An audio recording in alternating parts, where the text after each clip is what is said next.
Kalau lu nanya ke gue, iPhone berapa yang paling worth it buat dipakai bertahun-tahun, tahun-tahun, jawaban gue still the same like the other videos. Jawaban gue adalah the iPhone 8, iPhone 8.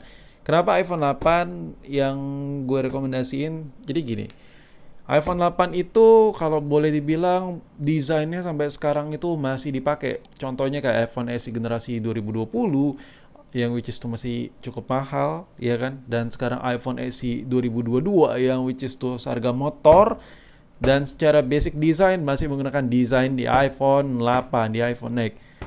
That's why ini masih gue rekomendasikan. Bukan kalau biasa kita, kalau lu nonton reviewer itu dia merekomendasikan dari sisi operasi sistem, kecepatan chipset dan lain-lain.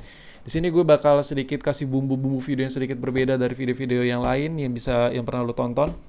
Nah, kenapa gue rekomendasi ini bisa dipakai bertahun-tahun? Kayak yang gue bilang di awal, karena iPhone 8 ini common parts-nya masih diproduksi. Kenapa masih diproduksi? Yang kayak gue bilang di awal video, karena iPhone SE 2022 masih menggunakan basic design dari iPhone 8.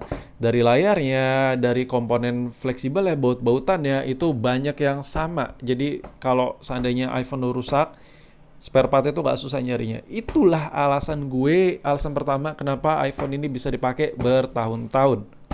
Right? Nah, terus yang kedua dari sisi iPhone-nya sendiri. iPhone 8 itu kalau lu tanya, gak usah diragukan lagi. Untuk iPhone 8 dari sisi layarnya, dari modelnya, kameranya itu masih jos banget, masih bisa diandelin banget. Performa kameranya gue udah sering bahas, kamera iPhone 8 itu mengagumkan sekali.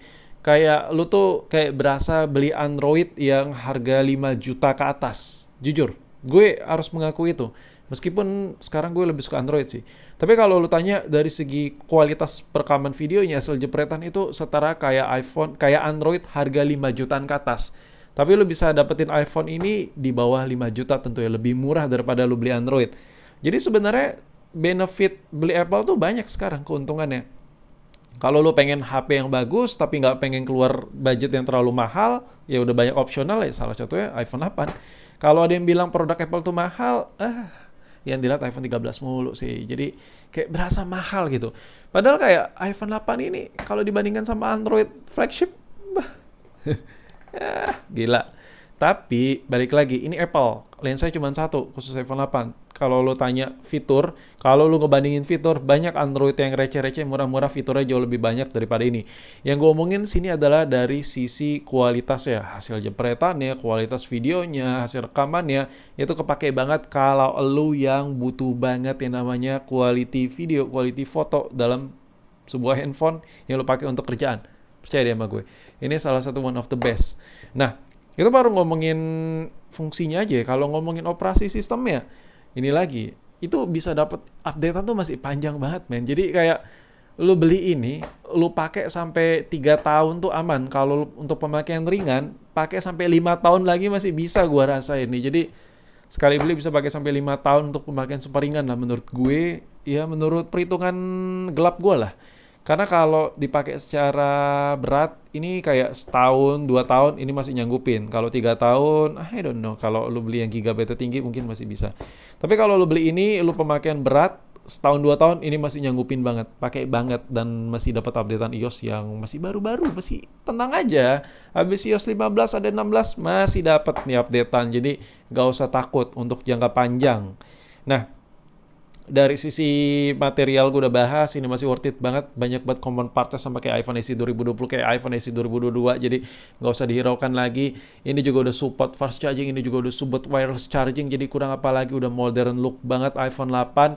Terus masalah layar yang ada di iPhone 8 itu the best banget, pakai banget. Salah satu layar yang menurut gue, kalau dulu tuh iPhone tuh dimaki-maki ya kan, pada saat keluar iPhone 6, ingat kan lo, kok bentukannya aneh, kok gede banget. Sebelum iPhone 6, iPhone seri 5 tuh diketawain juga, kok panjang banget HP, serba salah. Dan waktu iPhone 6 hadir itu kayak gede banget layarnya, padahal 6 biasa, apalagi 6 Plus lebih gede lagi ya kan. Nah, sekarang layar 4,7 inch itu menurut gue salah satu layar yang ideal untuk jari-jari imut kecil-kecil. Tapi kalau jari lu gede-gede, gue saranin lu ambil varian 8 Plus, jangan 8 biasa. Nah, Ngomongin soal look, desain dan lain-lain, itu gue nggak usah bahas. Gue udah pernah bahas di video sebelumnya, udah detail banget gue buat. Tapi kalau ngomongin soal pemakaian jangka panjang, ini harus gue remind biar lu nggak buang-buang duit juga. Buat apa sih beli iPhone sampai harga 20 juta, 15 juta? Kalau lu bisa dapetin semuanya, everything, lu hanya pemakaian simple aja dan lu butuh yang kualitasnya bagus, ini masih juara bos, iPhone 8 ini.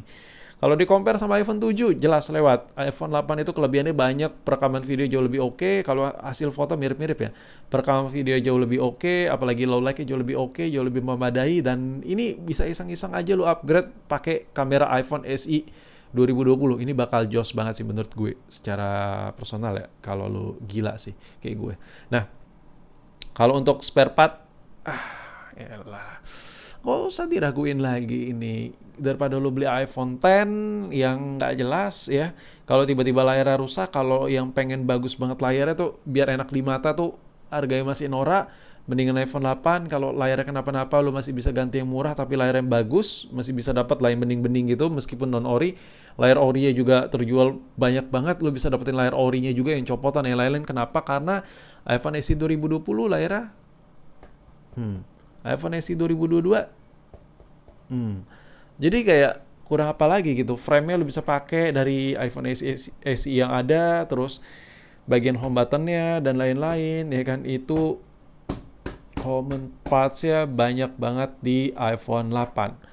Dan kalau ditanya lebih worth it iPhone 8 atau iPhone 11, gua tetap milih iPhone 8. Kenapa? Karena dengan iPhone 8, kalau iPhone 11 itu harganya berjuta-juta lebih mahal dari iPhone 8 ya, iPhone 11. Daripada beli iPhone 11, gue beli iPhone 8, sisanya gue beliin perlengkapan lainnya. Contohnya kayak gimbal, kayak lightning. Jadi kalau lu content creator atau lu butuh banget yang namanya cari duit pakai kamera dan lu nggak mau yang ribet-ribet pengen pakai kamera HP, daripada lu beli iPhone 11, ya kan? Apalagi lu beli iPhone 13. Kalau seandainya di compare nih, ditanya, bang lebih worth it iPhone 13 atau iPhone 8? Tetap iPhone 8, karena dengan iPhone 8 bedanya jutanya banyak banget, berjuta-juta, lu udah bisa sewa studio, lu udah bisa beli perlengkapan perlampu-lampuan buat studio, lu udah bisa beli gimbal biar hasil perekamannya jauh lebih smooth daripada iPhone 13 tersebut, lu bisa beli mikrofon, dan lu bisa bayar aplikasi-aplikasi yang berbayar di Apple yang which is dimana hasil resultnya dari lu beli iPhone 8 doang, itu hasil video lu jauh lebih memuaskan ketimbang iPhone 13 Pro. Kenapa gue rekomendasiin iPhone 8 ini? Karena gue ngerasa ini adalah salah satu paling mentoknya pengen dapetin hasil video yang bagus banget. Kalau di bawah ini kayak seri 7, mau diapain pun tetap aja itu udah kelihatan kayak kamera seri lama. Dan ini gila sih. Udah juara dah. Dan ya udah, mungkin sampai di sini video gue mengenai iPhone 8. Sekali beli lu bisa pakai bertahun-tahun. Kalau ada yang kurang atau ada yang pengen lu tambahin lagi dari video ini, silakan lu bacotin, lu komen di kolom komentar.